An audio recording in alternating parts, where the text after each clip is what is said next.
Dana from Pop Goulash, and I wanted to do a little intro in front of Reuben's solo episode, which is going to kick ass for everyone. Anyway, I had a little bit of a family emergency a couple weeks ago, and everything is way better, but you're going to get to hear Reuben do some cool stuff this week. The purpose of this introduction, though, is I want to tell you about a really cool event that's going to be happening on Sunday, February 19th in Aurora, Illinois. Kiss the Sky Records founder Steve Warrenfeldt is going to be hosting an event at the Copley Theater, as I mentioned before, in Aurora. And the name of this event is the Leland Bluebird Record Release Show. The cool thing about this show is that it's going to be celebrating the record release of the Leland Bluebird sessions, which happened back in the 1930s. This particular show is going to be artists who recorded the Leland Bluebird Sessions album.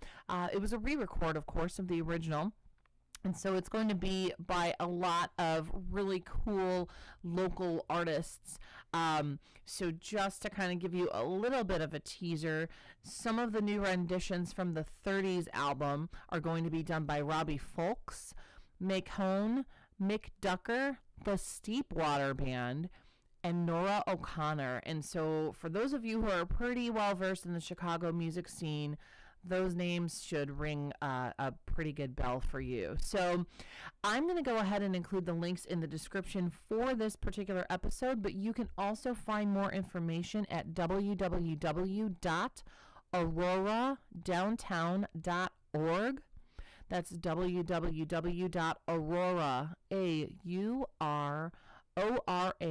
downtown.org, and you're going to want to look for the concert at the Copley Theater. Again, that's going to take place on Sunday, February 19th at 7 p.m. You can also check out Kiss the Sky, which is a killer record store in Batavia, Illinois.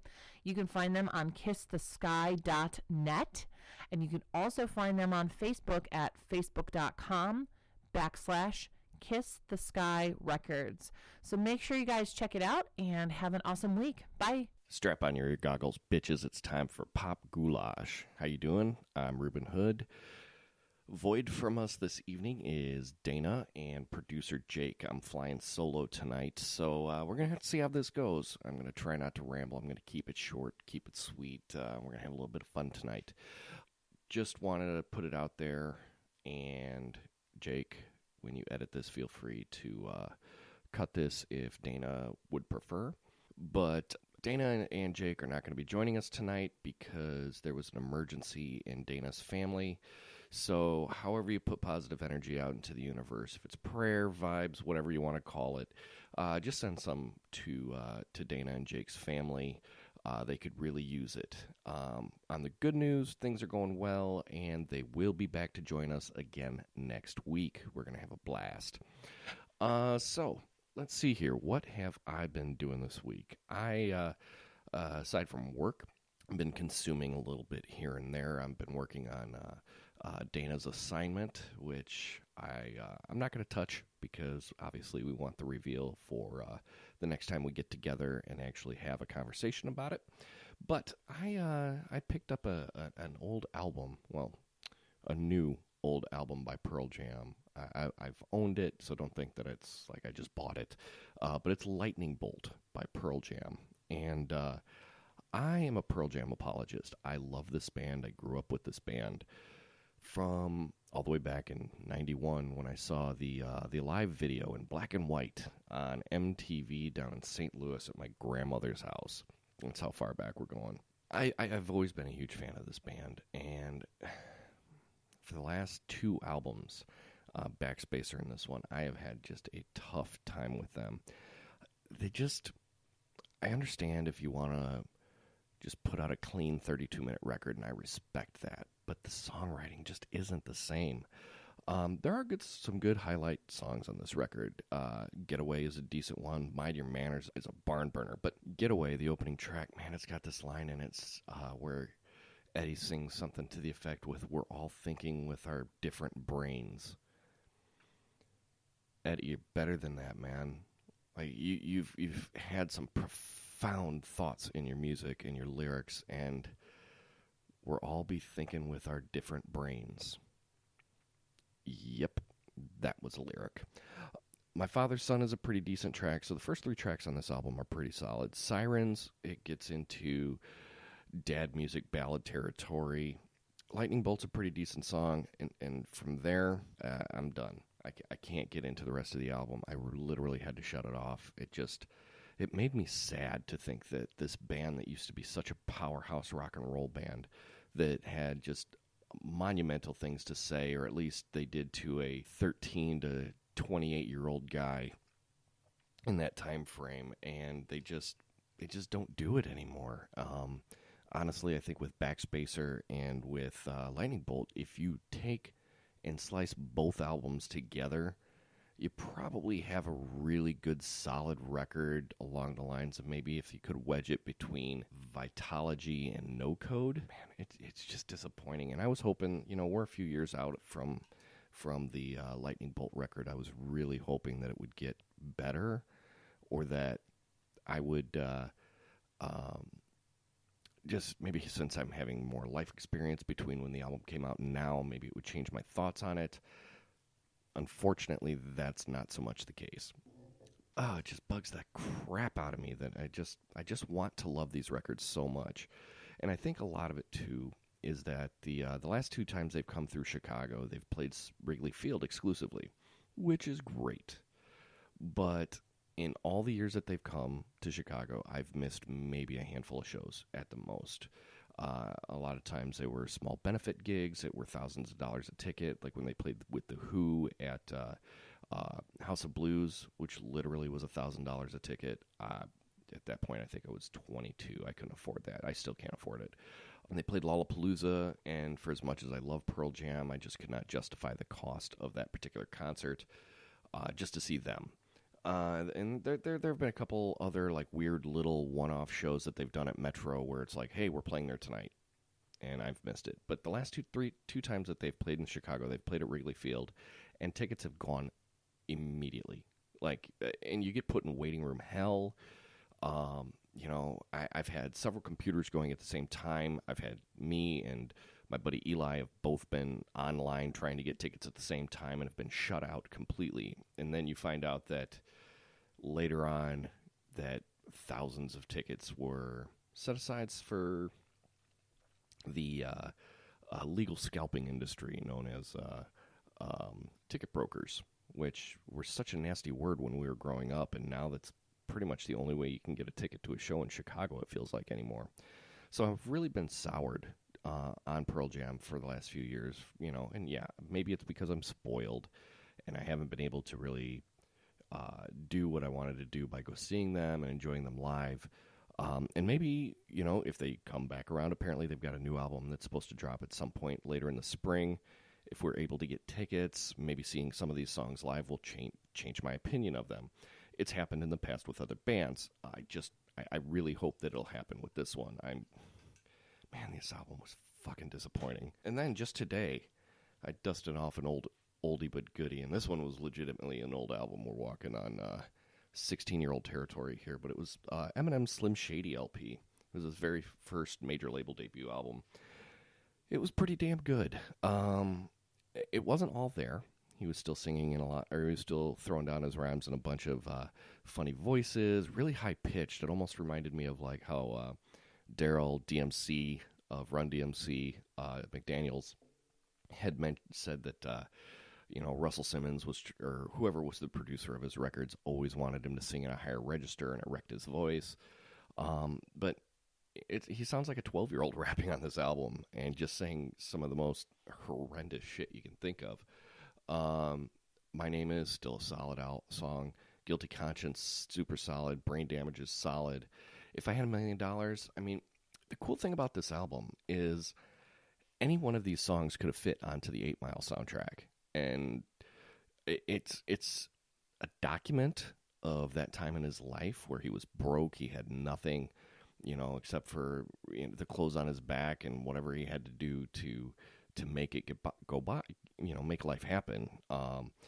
He even mentions that like he's tired of doing dishes and driving the same car, and having some broke down ass shoes. And I mean, granted, that's all superficial stuff, but when you have nothing, it's pretty interesting that the art that can come from it, the hunger, and maybe that's what was going on with Pearl Jam's first few albums. They had nothing. They were just these musicians that had a small, like most of Pearl Jam, Jeff Ament and Stone Gossard particularly had a modicum of success with Mother Love Bone. Their singer Andy Wood died, and next thing you know, they spun out. What are they going to do? They record Temple of the Dog. They find Eddie Vedder. They recruit a couple people. Mike McCready and Dave Crutzen, I believe, was the drummer on the album. And they recorded this killer album in 10. And they had the hunger, and here we are 25 years later, and they're middle-aged old men. I shouldn't say old men. I mean, they're in their 50s, for crying out loud. They're only 10 years older than I am. But, when you have that much success, things kind of change for you. Anyway, back to Eminem. Let's see here.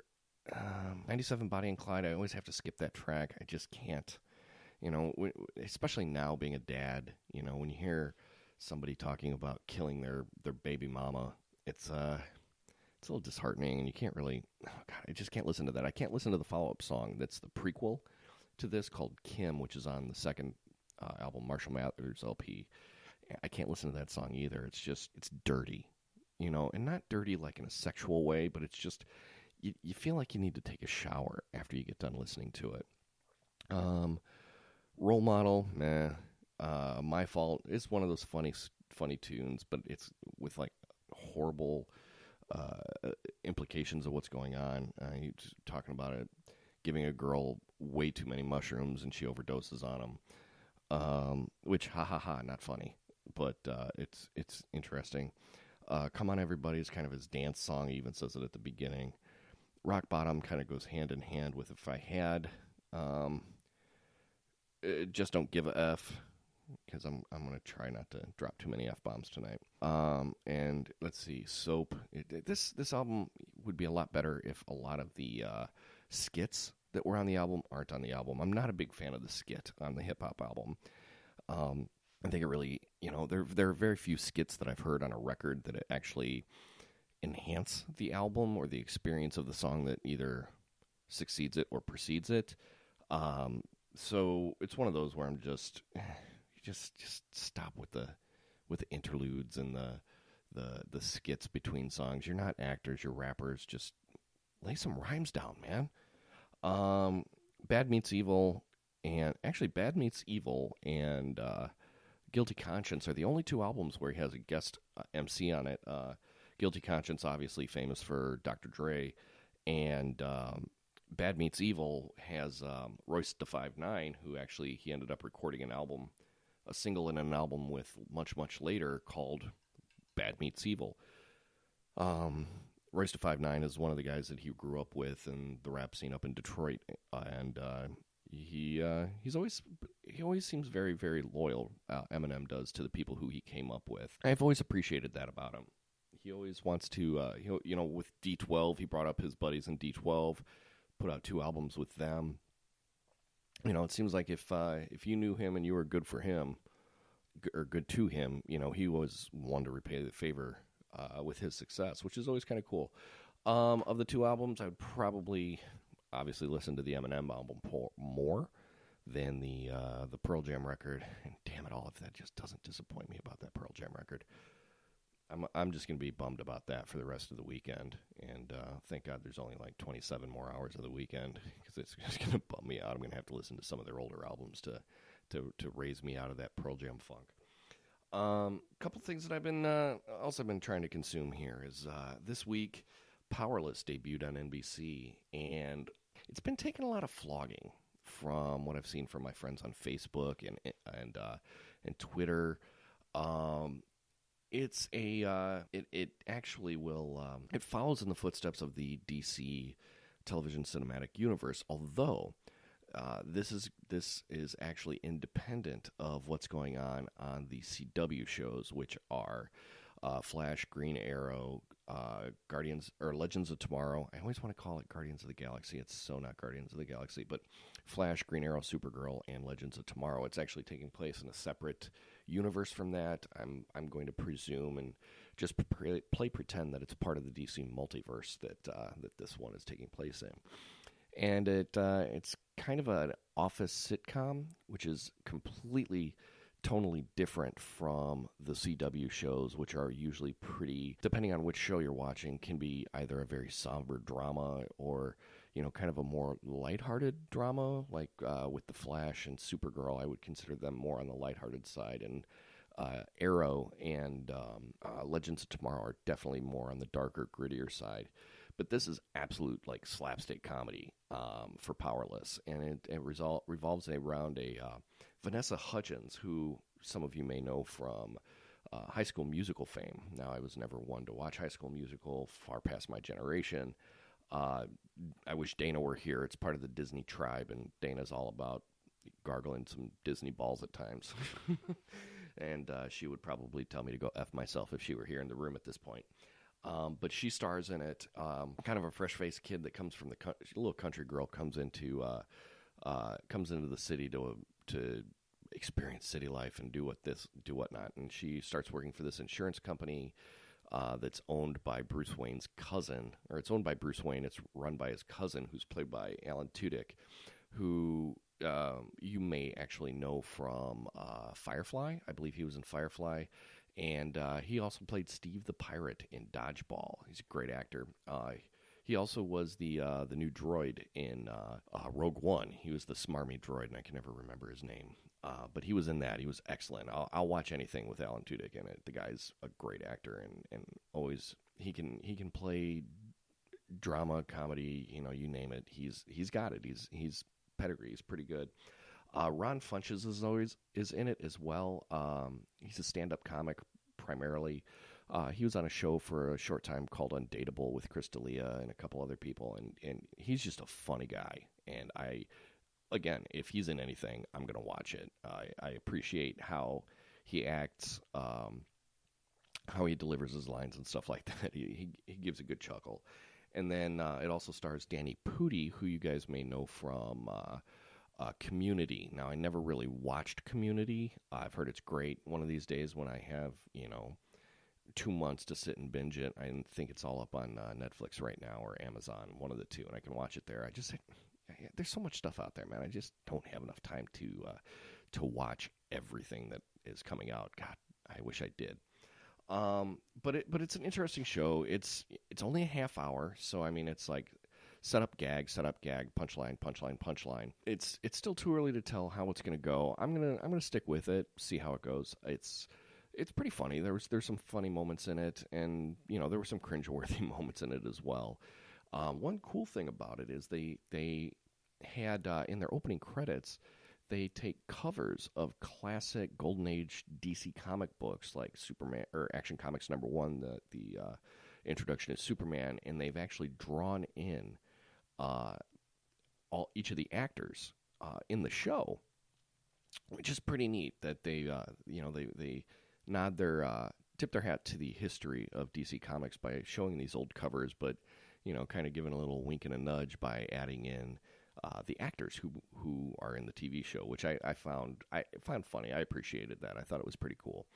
And then they have one hero so far that they're using, and the hero's name is Crimson Fox. And I had never heard of this hero before.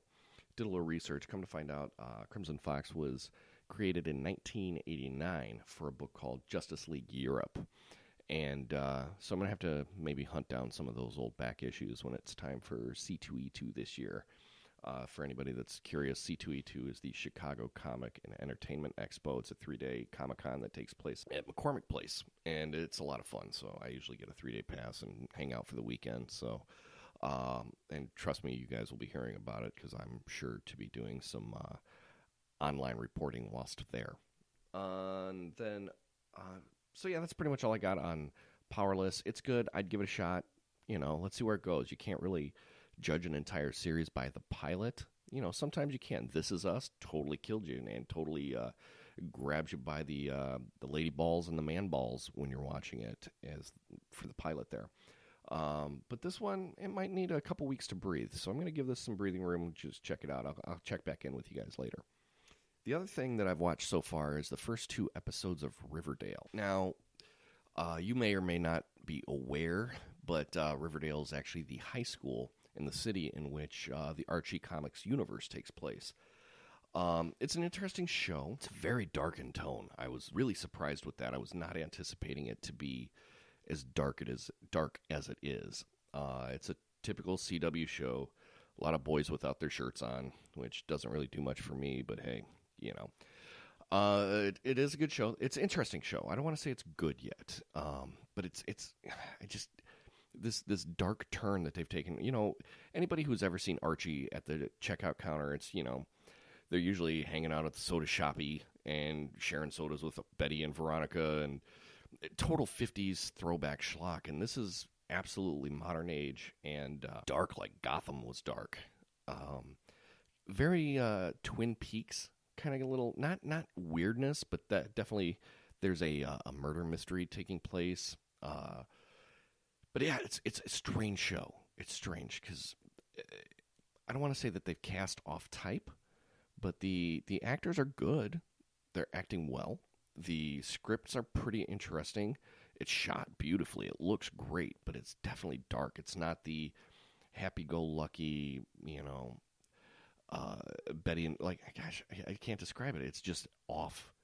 It's off. It's kind of like they're going with the Archie Afterlife with Archie at the comic series, with less zombies but more murder. So it's interesting. I'm gonna give it a couple more episodes to see where it goes. Not quite sure I'm 100% sold on it yet, but it's interesting. It's cast pretty well. Like I said, it's not necessarily casting off type. They got a kid named KJ Appa that plays Archie. Lily Reinhart plays Betty. Not as bubbly of a personality as I always read Betty to be. Now, I did not read a whole hell of a lot of Archie comics in my day, but I've read a few. And Betty and Veronica were always very perky kind of characters, and definitely not. Camila Mendez plays Veronica, and like I said, not cast off type. Dark-haired, raven-haired young lady. Both of them are very pretty, but they are not the perky, bubbly characters that you are used to in the book. A kid named Cole Sprouse plays Jughead. Now, this is something I found quite interesting because I didn't recognize him at all. Cole was known for the Sweet Life of Zack and Cody. He was Cody. He's all grown up now, which is interesting. I mean, it shouldn't be interesting. That's what happens to kids. They grow up. But, yeah, didn't recognize him at all. I was like, holy snikes, that was Cody from... Because, look, I will admit, I've watched a few episodes of The Sweet Life with Zack and Cody. It was a mildly interesting show. It was kind of funny, for children. But, yeah, I mean, it was interesting in its own way. But yeah, so he plays Jughead, kind of off character for Jughead too. He plays like the sullen emo kid that's like some blogger, and he's reporting. He's the narrator of the show, and I find it's just they've written the character so different than what I'm used to from the old comic days. So I think that's what's going on with me. It's just a weird period of adjustment to try and figure out how they are writing these characters and how they're going to develop this Archie universe. Now, the cool thing is they did have Josie and the Pussycats in this, and a friend of mine was like, I can't believe they had Josie and the Pussycats in this. I'm like, yeah, they're part of the Archie universe. It's what it is. You know, they are Josie and the Pussycats. They are part of the Archie universe. Definitely not the movie version with Rosario Dawson and Tara. Tara, my nipple always slips out of my dress. I can't remember her last name. Definitely not that version of the band. It's dark. Oh man, it's so dark. Can we get a little bit more light in here? Like, seriously, there's so many dark programs out there, and that's kind of why I liked Powerless. It was so different from the rest of the comic book shows that are out there right now. That it was more fun. It was lighthearted.